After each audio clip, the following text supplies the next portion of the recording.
And I think I need to go through here.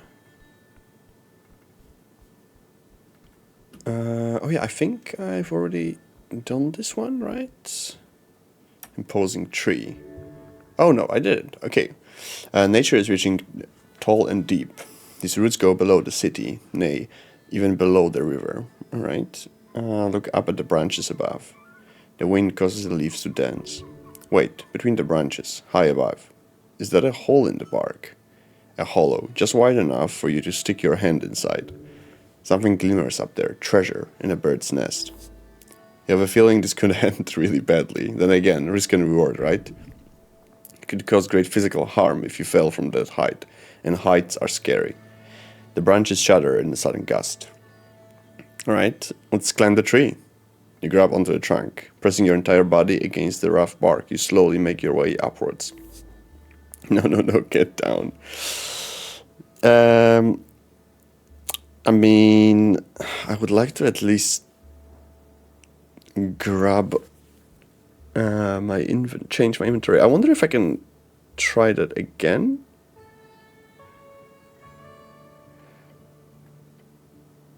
Alright, I probably can. Okay, cool. So let's switch to this because this gives me +1 dexterity, which is great. Was this one? No, this one was not giving me anything to dexterity. This one was, though, so let's put this on for now. And just so that we can try climbing. Okay. Let's climb the tree. Let's try reaching the top. Oh my god, come on. Wrapping your body around the trunk, you lift yourself up. The bark is rough enough for you to get a pretty firm grip. Despite the vertical nature of this feat, you are attempting. One foot and hand movement after another, each holding on to your life. Take a deep breath and reach up towards the upper branches. That's when you realize you're nowhere close to where you thought you were. Hold on now. Grabbing onto air is not a good idea as you fumble about. Suddenly the world drops around you. Your feet slip from the bark, your soul falling into hell. Okay, -4 is not the worst, and an instant later you hit the ground. Something cracks, sending shooting pain up your leg and arm. The tree towers over you, taunting you. Alright. Let's see if I can... Like a birch but thicker, made by primal forces of Ascani. Maybe if I get to know the tree a bit better, I'm going to get an advantage. The bracken tree originates from Ilim forest and is today a major export resource in Ascani. It is quick to grow and flexible in its usage. Ilim forest, the great woodland covering most of the border between Ascan and Reeds. It is the domain of the Ilim elves. Okay, let's start the tree. Your hand lands firmly on the bark, connecting with the natural world. Well done. Okay. Let's try one more time. Alright, yes. Climb that tree. Oh, okay, so, yeah, we have to use this. I mean, maybe not now. I don't really have that great of a choice, to be honest. Not choice, chance to do it. I think after we rest, it refreshes, so I will probably try then. Let's take this stuff and this. Another shard of yore. Great. Alright, that's the guy. Oh wait, what do we have here? Okay, nothing. You find a goblin standing at the tip of Tolstad. His clothes are a fit for a Rizian trader, and his haircut is fit for a Ascani nobleman, a superficial fellow.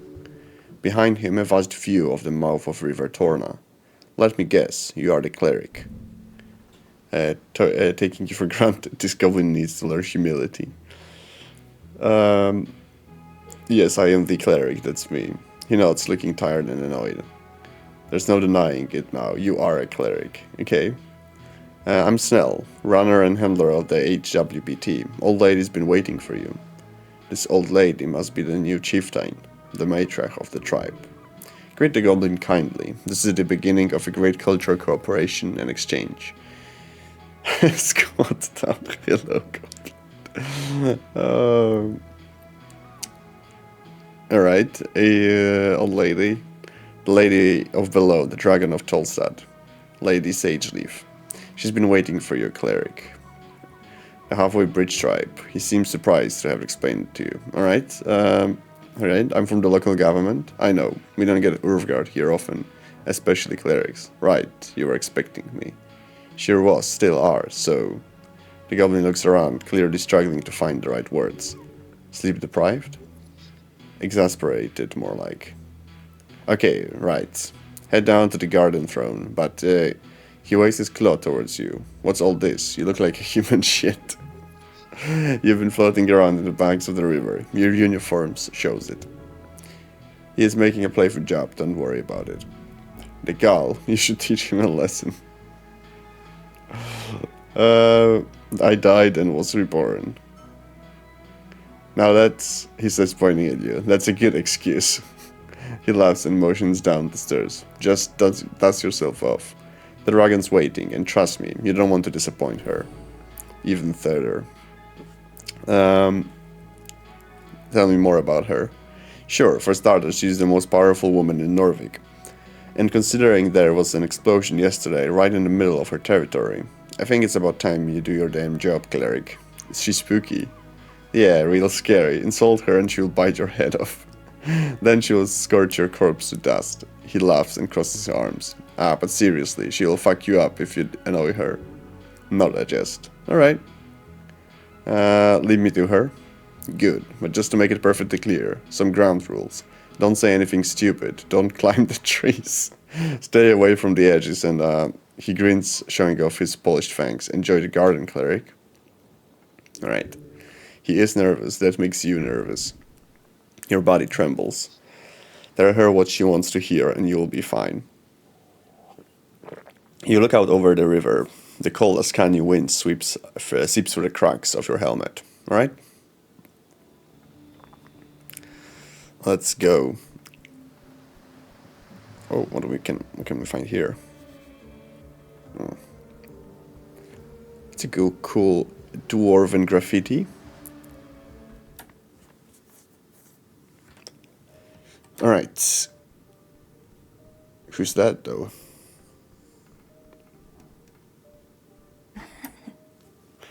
Nesvikalia, Nessan of the Green. At the top of the garden lookout, you see a strange creature hunched over. Underneath a large red hut, her drooping gaze slowly glides towards you. Not a hat. She's got an actual mushroom growing out of her skull. Damn. The elf drops the final piece of mushroom into the bowl on the table and gives you a creepy grin. Alright. Lean in and stare.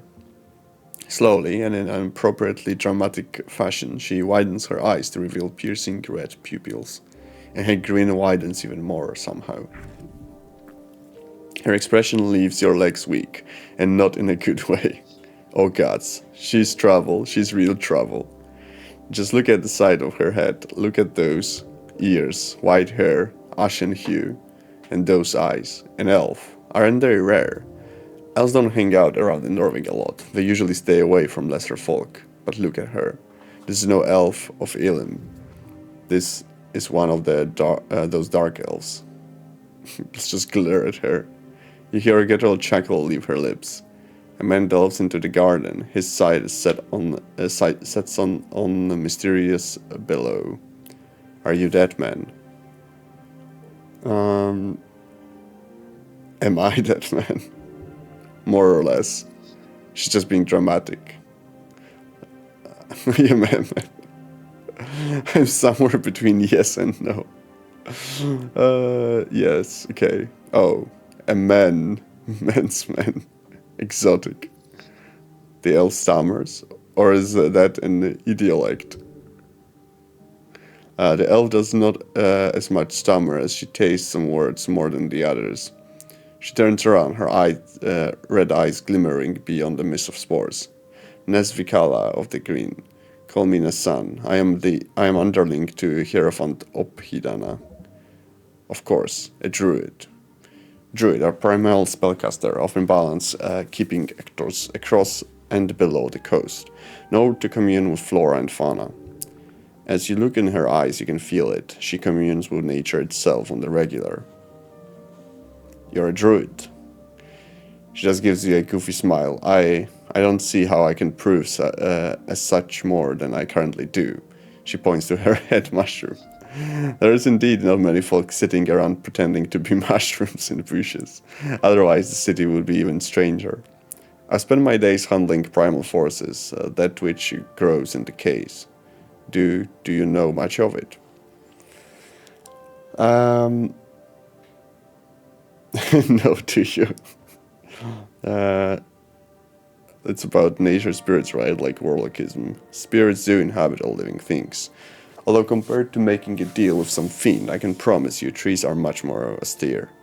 She lowers her gaze for what you realize is the first time since she raised it. I would like to hear your tale, human. There is much more to be learned from your folk and your settlement in this band. How sustainable is your lifestyle? You mean me in particular or my people? Both, or either.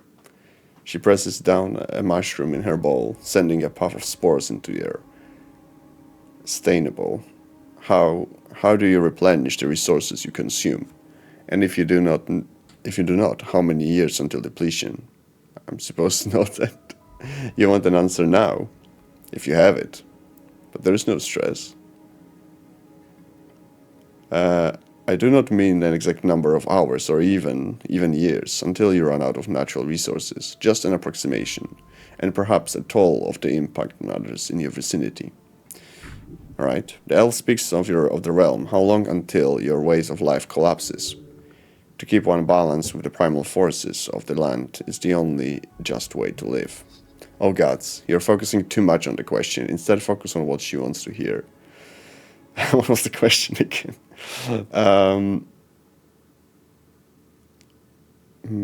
Okay. It's pretty sustainable. Don't care. Earthworld will eventually chew through this land and be forced to expand. I've watched your people for some time from a distance. I am not one to make judgments. That is for the earth and sea. But it worries me how few primal forces there are to keep you at bay. Primal forces. She places a palm against the rough floor. Ophidana has helped keep the undersea from being overtaken by unbalancing powers. Demigods, fiends, celestials, your human arcanists. Each creature a power that not only overtakes the primal, they do so with ease. That great war your kind wage upon one another delayed it, but I do certainly believe it is inevitable. She speaks of the unsustainable nature of magic. And she just gets stronger then. Don't worry, nature always survives. Most often it does, but look at your so-called burnt coast and those cursed lands in Diminor. Nature makes it through most things, but there are forces in this world that can wring the life out of every band if so wishes. Magic is not what it used to be, but she is wise to stay. We must stay vigilant. She takes a deep and deliberate breath. Now, enough of complicated topics. Tell me, human, do you have a mate? The elf speaks of nature as a close isle. You should... Wait, what did she just ask? Well, okay. Your cheeks clench. Why would my cheeks clench? No, not good. Don't worry, she's not hitting on you. She means it more like, are you married? Calm down. This is not a hostile situation. Okay. Why was her portrait here for a second? None of your business. Elaborate. Of course, I apologize if I was vague, human. I only mean most humans in the settlement group in pairs. I wonder if those of your kind do the same for such long committed partnership form. That's a slightly less inflammatory question. She did not have ill intent in her original inquiry. I am the cleric, I go solo. She lowers her mushroom cap in size. I see. It is the same here then. The path of an esoteric guardian is to be alone. You're never alone, even when it feels like you are. The elf starts adding some kind of oily liquid to her mushroom bowl. If this old elf can guide you in any way, make it so. Alright, if not, I will return to my toil. I can show my... She finds you reasonable, that's good.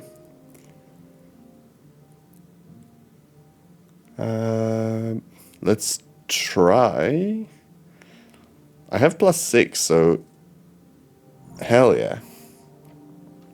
You kneel. You need to prove it. Your attunement to nature. Interesting. Yes, yes. She places the ball from her desk to the ground before you. You must show what you've learned in your studies. The primal forces are complicated, but you can still sense the tingle of your strings through every branch and mushroom. Hold your hand over the ball. As you reach out, the elf hums. She then moves the ball even closer to you. You've attempted this before. It did not go well. You believe. That is all you require. Magic is not an exact science, despite what the instructions in the Taurus used to tell you. The esoteric in your realm does not conform to rules. That's the only rule they truly follow. Now feel the only mushrooms inside this bowl. The strings within them, around them. Grab on one of them, change it. Okay, let's do the string.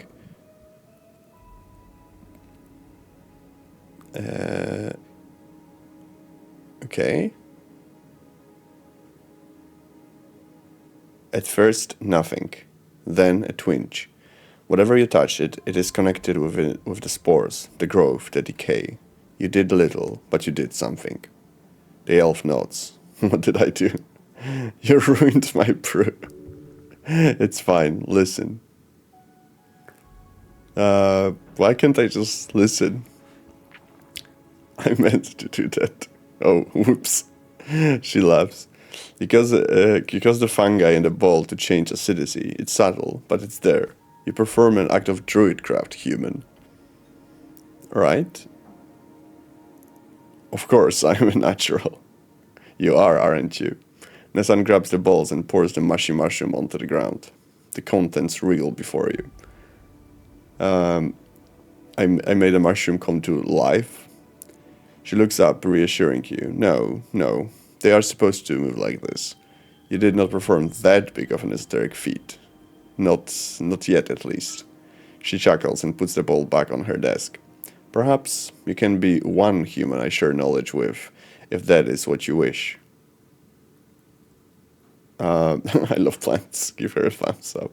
Please do, I want to learn. Very well. What do you want to know, human? I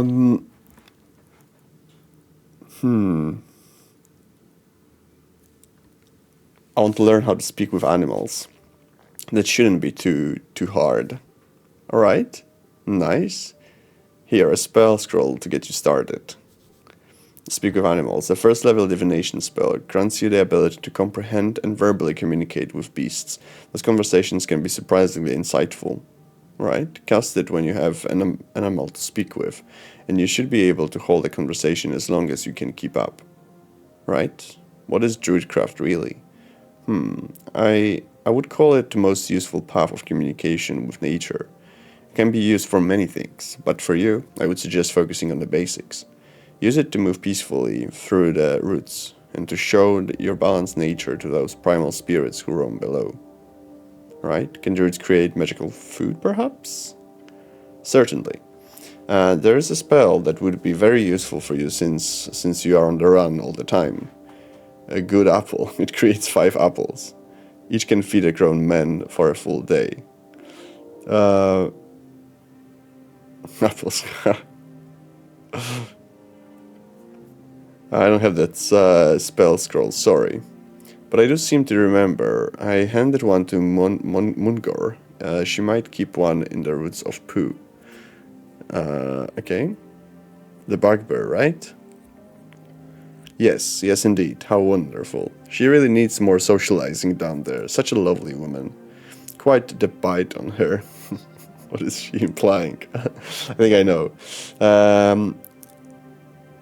How can I get to the good apple spell scroll? Just tell her I sent you. Mungor and I are friends, you see. Are these apples real or fake? They are real. I've customized the spell myself in the process of helping Sage Leaf's apple strain down here. Magically created, yes, but real. Alright? Good, good.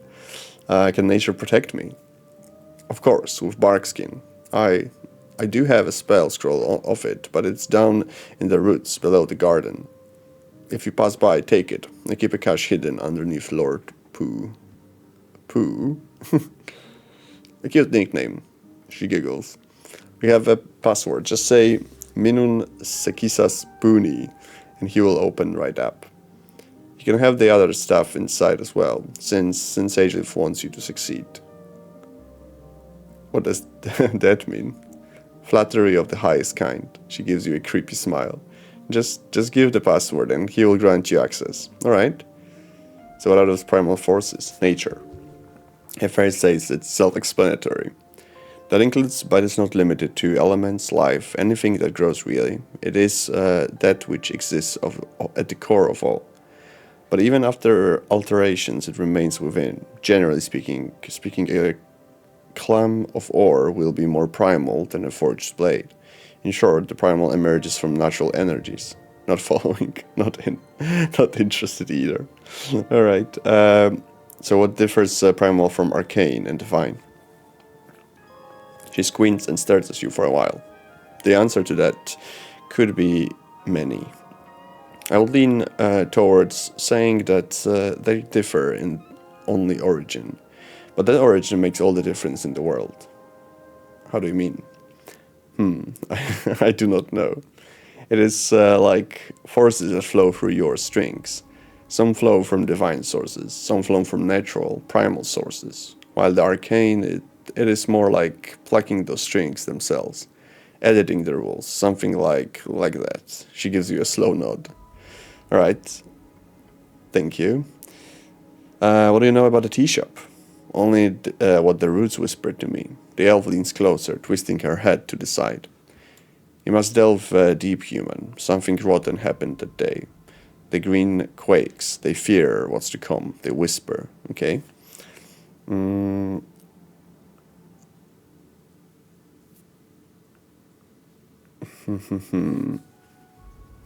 do they whisper anything useful?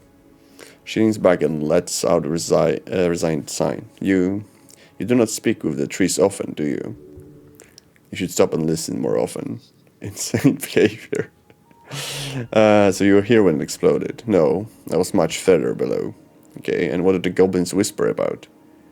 That the city is at fault. That Lady Sageleaf should take over. The usual. So what do you think happened? I will not deliberate on things I have no knowledge about. Refreshing sentiment. Where's the fun in that? Alright. What are you voting in the election? I am not a citizen of Norway. Okay, cool. Cool. Anything else? No, actually nothing new. You don't look like an elf. What do elves look like? Not like you. I suppose there are many kinds of elves. She nods. We do not all call ourselves that. But to your people, yes, I am an elf. Primia. Or Pimia. Elvish derogatory term for the nomadic elves who live on the undercoast. They haven't had a real civilization for centuries, so it is rare to find them on the surface. Literally means dark. She closes her eyes. Pimia, yo oli taina taktia. We are the elves of stars. Okay, Pimis are a name for their people, but it is not correct. Remember that. Any questions? Okay, I don't like elves, oh my god. So do your people have a great civilization below? No. I believe your people would call us nomads. How do you get here? How do I get there? Holes and tunnels. They are more than enough, even within viewing distance. Though I'd recommend gaining Lady Sageleaf approval first. Okay. That's a crazy thing to say. Your cards from the human dog is remarkable as well. She's too kind. You confuse her in a semi-good way. I love these narrative games where you can say this absolutely ridiculous shit. Alright, that's it. Okay, nothing here. I guess we continue to Lady Sageleaf. Your stomach twists. Beware her illusion.